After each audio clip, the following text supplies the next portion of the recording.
Hey, all, Scott Horton here for the Future Freedom, the monthly journal of the Future Freedom Foundation. As you may already be aware, Jacob Hornberger, Sheldon Richman, and James Bovard are awesome. They're also in every issue of the Future Freedom, and they're joined by others of the best of the libertarian movement. People like Anthony Gregory, Wendy McElroy, Lawrence Vance, Joe Stromberg, and many more. Even me. Sign up for the Future Freedom at fff.org/subscribe. It's just $25 a year for the print edition, $15 to read it online. That's the Future Freedom, edited by Sheldon Richman at fff.org/subscribe. And tell me you heard it here. All right, y'all, welcome back to the show. I'm Scott Horton. This is the Scott Horton Show. My website is scotthorton.org. Full interview archives there. Over 3,000 interviews now at scotthorton.org. And also, of course, you can follow me on Facebook, Twitter, and YouTube at /Scott Horton Show. And next up is Andrew Bacevich. He's got a new one at Tom Dispatch. Of course, he's professor of history and international relations at Boston University. He's the author of many books, including The New American Militarism and The Limits of Power. And the latest is Breach of Trust, How Americans Failed Their Soldiers and Their Country, which I haven't read yet, but that sure is a topic I'm interested in talking about. Welcome back to the show. How are you doing, Andrew? Very fine, thank you. Well, good. I'm very happy to have you here. And what a great read today. I really like this essay. Bashing isolationists while at war in the world. It's a really great piece. But if it's okay with you, I actually wanted to start out with something that Tom wrote in his introduction to your essay. As people familiar with Tom Engelhardt, TomDispatch.com, of course, he writes these introductory little essays to his guest essays. And in this one, he quotes from the New York Times. There's another one from DefenseNews.com that has an almost exact quote along the very same lines. And the quote is here, with the United States military out of Iraq and pulling out of Afghanistan, the Army is looking for new missions around the world. And basically, it's just, we're going to invade Africa as a make-work program for the Army. Is that really the bottom line here? Well, I mean, it's not quite an invasion, but I mean, this is sort of standard bureaucratic behavior, not just on the part of the military, but when you find your old mission going away, you need to gin up a new one in order to have some rationale for why you should continue to have a claim on the nation's resources. And after the failures and frustrations of Iraq and Afghanistan, it doesn't seem likely that we're going to be invading and occupying any countries anytime soon.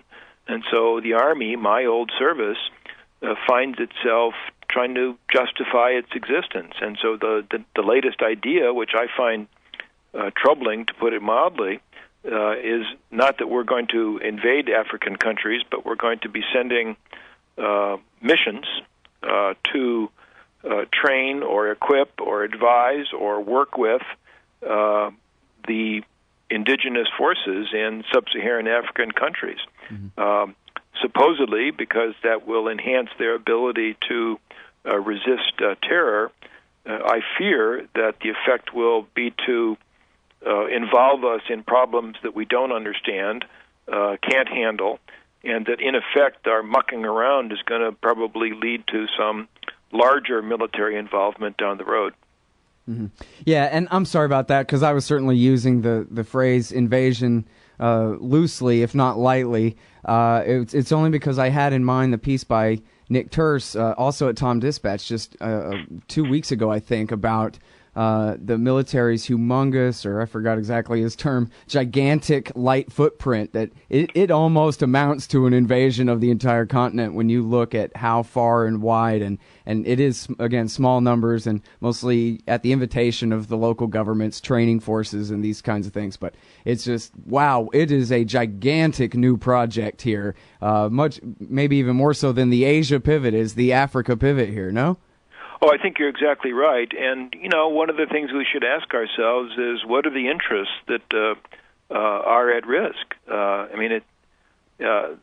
was a time, and I think for, frankly, understandable reasons, that the United States didn't fancy that it had all kinds of vital national security interests at stake in sub-Saharan Africa.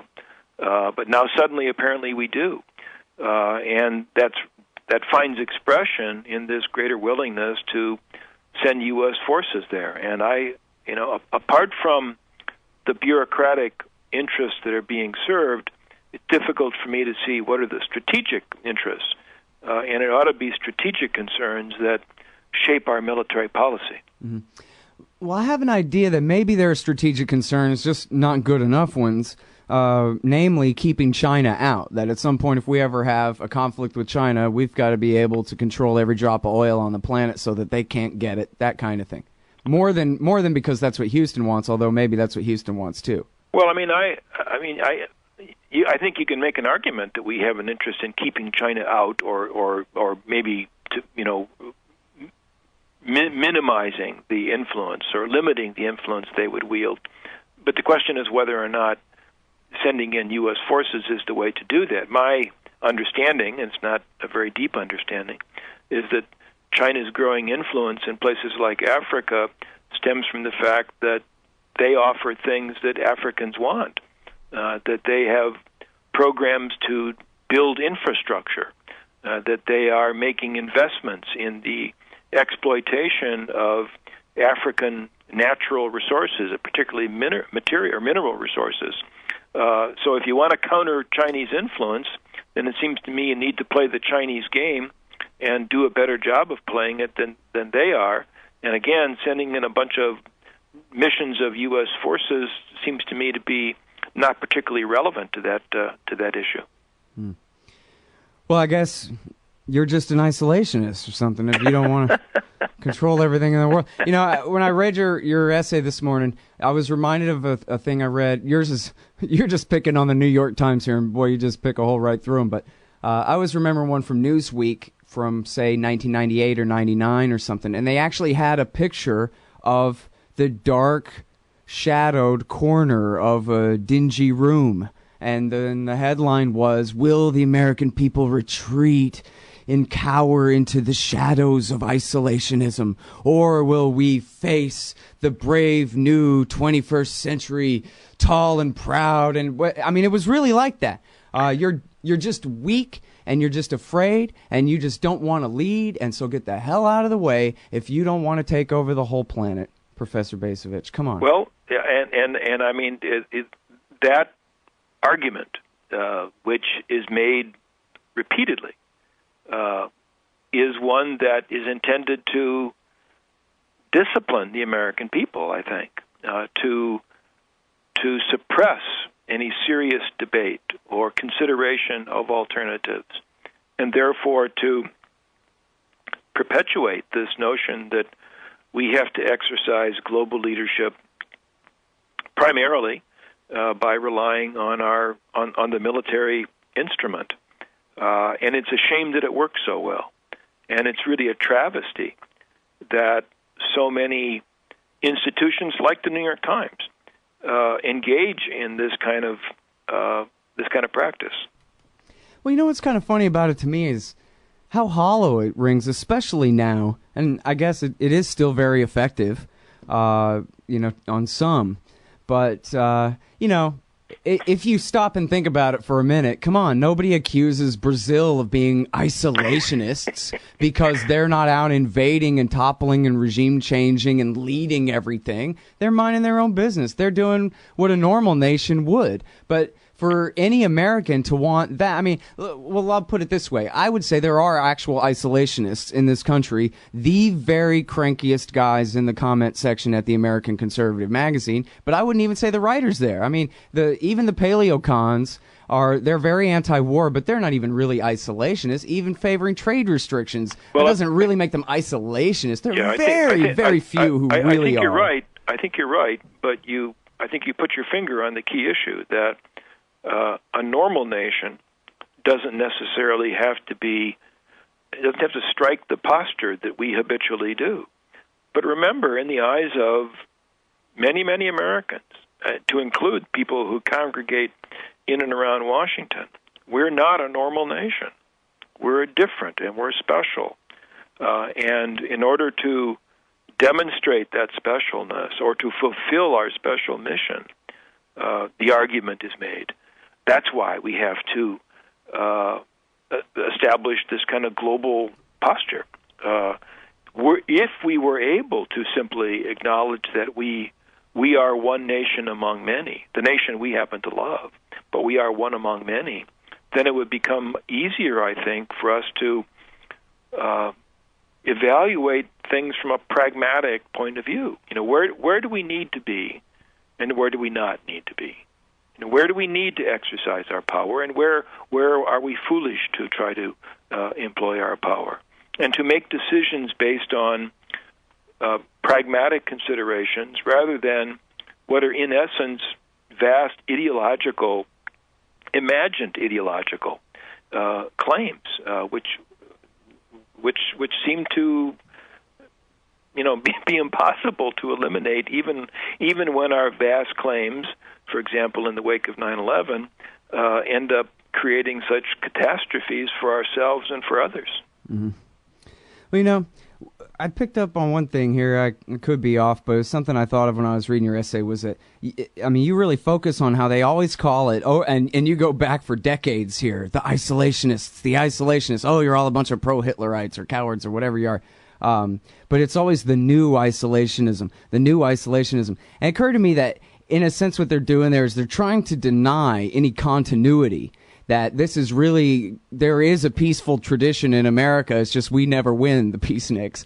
We never get our way. But there's always been a strain of Americans, not all just hippies and not all pro-Hitlerites, who don't want to intervene all around the world. But by calling it the new isolationism, whenever they do, they sort of just skip all of any continuity and tradition and go straight back to the worst thing that Charles Lindbergh ever said into an open mic, right? I think you put your finger on it. Exactly right.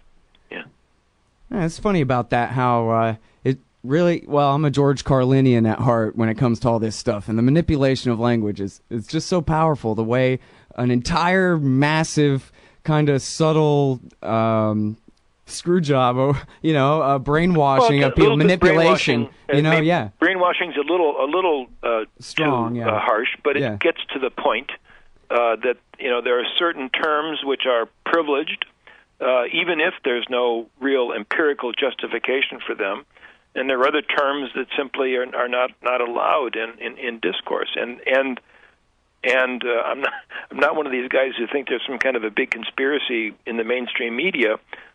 But these most authoritative organs of opinion, like the New York Times, perpetuate these false notions, and thereby, I think, make it very difficult for us to evaluate realistically what our policy achieves, what it doesn't achieve, what it costs, and what might be some alternative approaches.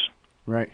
And by the way, I didn't mean to make it sound like I accept their premise that the America First movement before World War II were a bunch of pro-Hitlerites. Just that's what they say. Obviously, John T. Flynn was no Nazi. Come on. Right.